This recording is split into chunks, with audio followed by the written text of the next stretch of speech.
All right, guys, let's go over the answers to some of these discussion questions. English language arts, right? From where does the story of Robin Hood come? That we talk about this in the introduction. A couple correct answers for this. England, of course, is one answer. More specifically, medieval or the Middle Ages. Medieval England or the Middle Ages in England. Also, you might say that it comes from ballads, right? Poems that are meant to be sung. So those are some options for number one. Number two, what does Robin Hood learn about leadership in chapter one? Well, we get the example of his father teaching him things. So we see his father as a strong and good leader. And then we see his father betrayed or mistreated by the local leadership. Both the sheriff and the king kind of mistreat Robin Hood's father, jail him and eventually execute him. They jail Robin Hood and his mother and throw them out into the cold. So we see there a negative example of leadership, bad leaders, corrupt leaders. And then finally at the very end of the chapter, we see Robin Hood emerge as the leader of the Merry Outlaws. And how does he do this? He does this, one, through skill.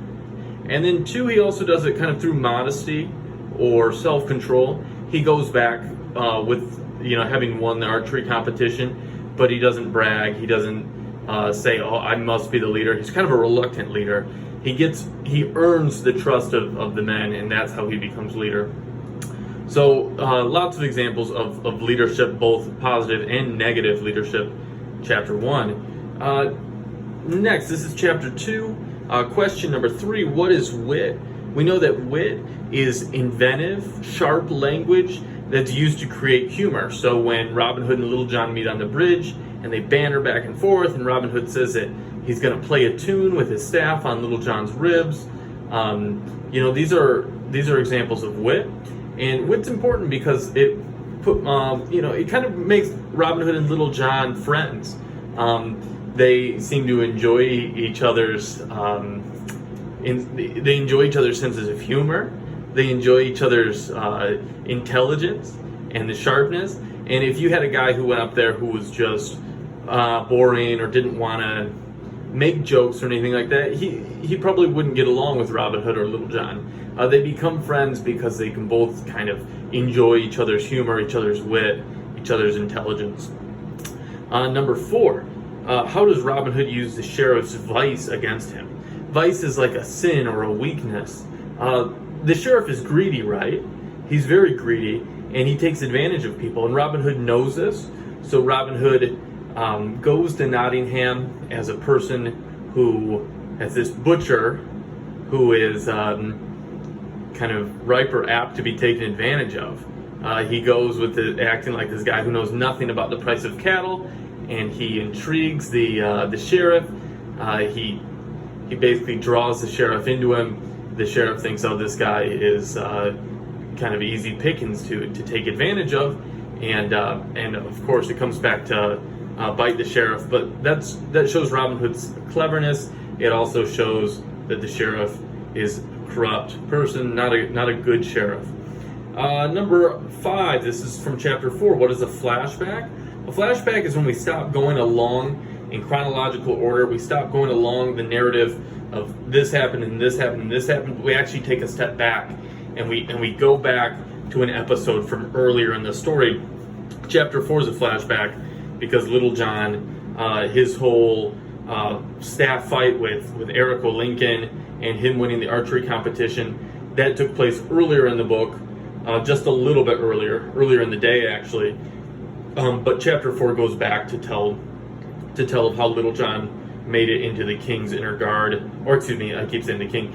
It goes to tell how Little John made it back into the sheriff's inner guard, into his inner circle of fighters, through a flashback. Chapter 4 is basically all a flashback.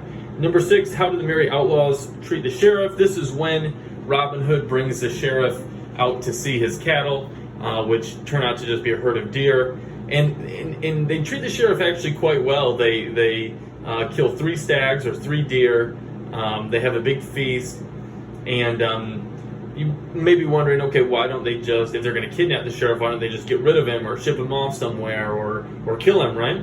But I think it goes to show that the Merry Outlaws are just men in that they would insist on a fair fight. So there's dozens of them. They're not going to gang up on one guy, and also maybe they're doing this to kind of intimidate or pick on the sheriff, just enough to get the sheriff to leave him alone without having to commit violence against him. Those are just some theories. Number 7, how does the author characterize Will Scarlet? Will Scarlet is different from the other Merry Outlaws in that he's kind of a dandy. He's a fancy guy. He's got done-up hair and scarlet, like a scarlet leggings or tights.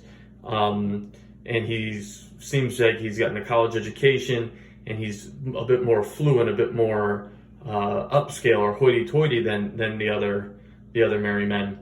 But he's their equal in fighting and action and bravery and all that.